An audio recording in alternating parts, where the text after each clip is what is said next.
Hi, are you someone who likes to do things well? Are you good at organizing things? Do you always do the right thing and prefer to do things yourself so that you can be 100% sure that they're done the way you want them to? Do you set high standards for yourself? And if you don't reach them, you feel like you failed? In other words, are you a bit of a perfectionist? I am too. If there's one trait that I really identify with, it's this one. I always want to do things perfectly. I give my all on every level, on a professional and a personal level. And I do judge myself if I fall short on the goals that I had set. And I actually thought that I would be a perfect parent and have come to realize just how unhelpful and actually harmful that idea is. So this video is going to be about perfectionism and parenthood, about how one impacts the other, and about its effects on our well-being. And this is a video in a series of videos talking about traits that we share, that you might share with me, because these are my traits that make parenthood more difficult, or as I call them, they are recipes for constant stress and unhappiness. The other two videos are about being a control freak, being a people pleaser. I will link to them below. So I will talk about a very personal story, and it has to do with the first months after the birth of my first daughter. So before she was born, I had a plan about pretty much everything. And being a health-conscious parent, I was already a health coach then, I knew a lot about what was right and what babies needed. And for me, there were only two options. There was the right thing to do, the right way to do things, and the wrong way to do things. And there was no middle ground. That's a very perfectionistic attitude. And I was always obviously only going to do what's right. Anything else would have meant that I have failed. And it was a pretty utopian way of looking at parenthood, which I realize now was completely unrealistic. But back then, I had really tried to convince myself that it was perfectly doable. All I needed was to want to be like that. If I wanted to be perfect, then I would be perfect. And I'm going to speak specifically about breastfeeding because it's important to me to share this story as much as possible. I knew about the benefits of breastfeeding, and I live in Germany, and in Germany you get a whole year of maternity leave, which is great, don't get me wrong, but you're kind of expected to breastfeed because you're at home anyway. And obviously, I was very much determined to breastfeed. I also kept hearing this breast is best idea, and that best really kind of resonated with me as a perfectionist. Like, this is the best thing, so I will do the best because I always do the best, right? And so there had been no information about formula feeding, and I was not even open to that idea. The right way was to breastfeed, so my child would not get a single drop of, that other milk. That's how I felt. Except she had to, like many babies do. And thank God for formula. It actually, I believe, it saved her life, because after several hours where she had very little to drink for different reasons, I'm not going to get into it too much, but just know that she had to be given formula.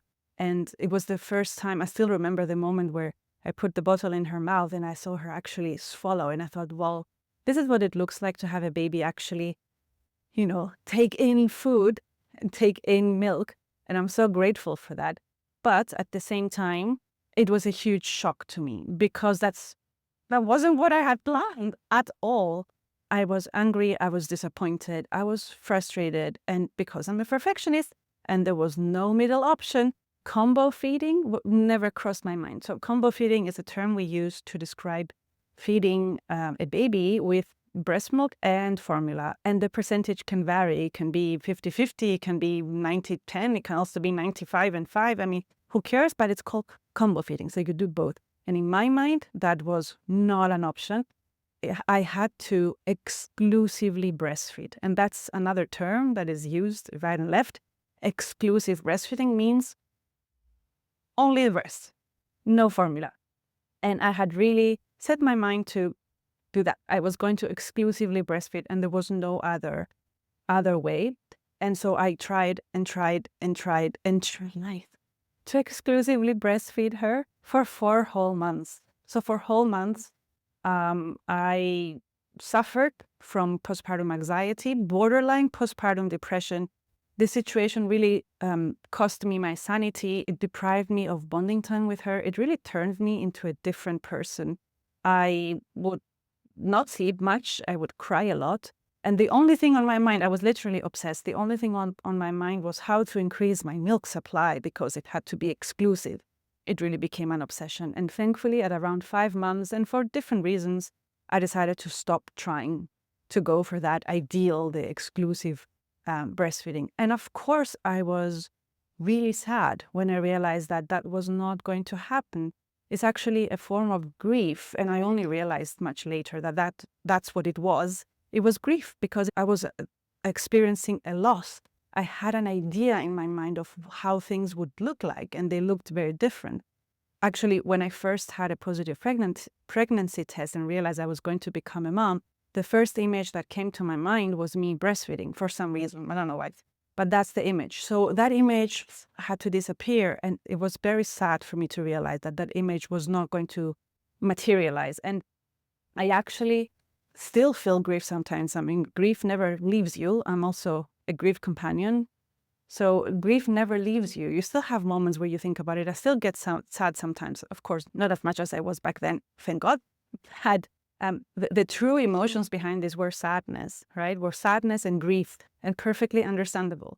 But that's not what I was feeling. I was actually feeling the main emotions present were actually anger, frustration, and so much judgment. I was judging myself because I wasn't doing a good job. I was judging my body because it wasn't functioning optimally. And I was judging my baby because she wasn't collaborating. She wasn't helping me do this. I feel so sad thinking about it because it was really not her fault, but I really judged her a lot. And now I laugh thinking that I was judging my body because, hey, I wear glasses, right? My eyes are not functioning optimally. And I'm fine with that. I don't judge myself because my eyes don't see well. So why was I judging myself? Because my boobs were not working that well at that time. Anyway, so I was in a really, really bad place. And then I spoke to a friend of mine who has older kids. And after she had patiently listened to me crying while explaining the situation, she turned around and said to me, "There's no perfection when it comes to parenting. There's no perfection when it comes to parenting." And I repeated that twice because the first time I heard it, I thought, of course there's perfection. This is a child we're talking about. There should be perfection. And yes, there are things that are worth the effort and where the highest quality matters. But in this case, in this specific example that I'm giving now, it didn't matter if my baby was exclusively breastfed, especially not at the cost of my mental health. I actually do believe that if I had given myself the flexibility to combo feed at the beginning, then maybe I wouldn't even been able to reach exclusive breastfeeding. But because I hadn't given myself any option and I went crazy over exclusive breastfeeding from the start, I wasn't able to do it. But at the cost of my mental health. And she could have had a formula. She did have formula after 5 months, and she would still be okay. She's fine. And she grew up to be a perfectly healthy little girl.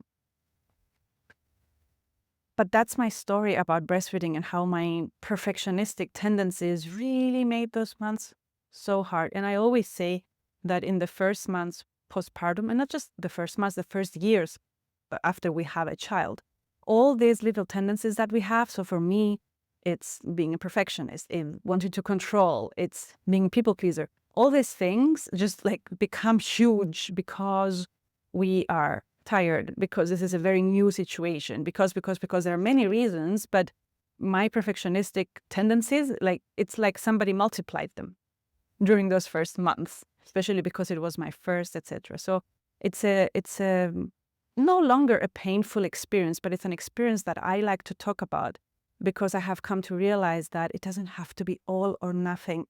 For me, there were only two options, and there aren't always just two options. Now, there are many reasons why people become perfectionists. I'm not going to get into them. This is not my place. I'm not a therapist, and it's also very individual. So I'm just going to talk about my theory about why I am a bit of a perfectionist, not a bit, a lot, but why I'm a perfectionist. I do believe that it had a lot to do with suddenly losing my mom when I was 10. I turned all my energy into being a good girl. I was already a good girl because these things we're born with, but they can become increasingly prominent. And so I was a good girl because I didn't want to cause any issues to the remaining members of my family. And it was also a way for me to feel like things were in order among the chaos. At least that's how I perceived it as a child.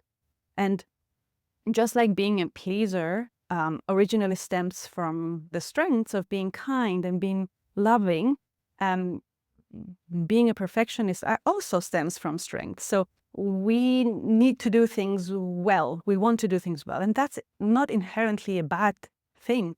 There's nothing wrong with having high standards and creating and being self-disciplined. Both things are great until they make you paralyzed and full of negative emotions because it's too much, right?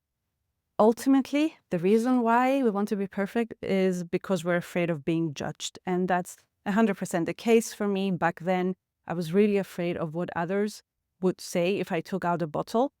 And I've been a mom for 5 years and doing this work. I've been a coach for more than that. I still get moments where I'm afraid that others will judge me or would judge my parenting. But those moments, thankfully, don't come often at all. But I have learned to accept that parenthood and perfectionism don't really go well together. Not every meal will be perfect. We won't always know exactly what a child needs in every moment. And as a parent, there will be many moments where our behavior will be less than optimal because we are human. And humans are not perfect.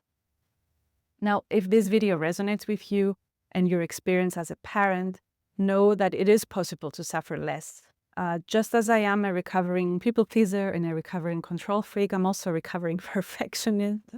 I use a framework called positive intelligence that really teaches you to rewire your brain so that you're able to recognize, see that you have this perfectionistic tendency and what it's doing to you, and to find a different way to face your circumstances, and to live a life that is easier, lighter, and a lot less stressful. Wouldn't that be wonderful? So feel free to reach out, feel free to like this video, to subscribe, because there will be more videos coming. You can always reach out so that we can have a chat. I would love to meet you. Thank you so much for watching.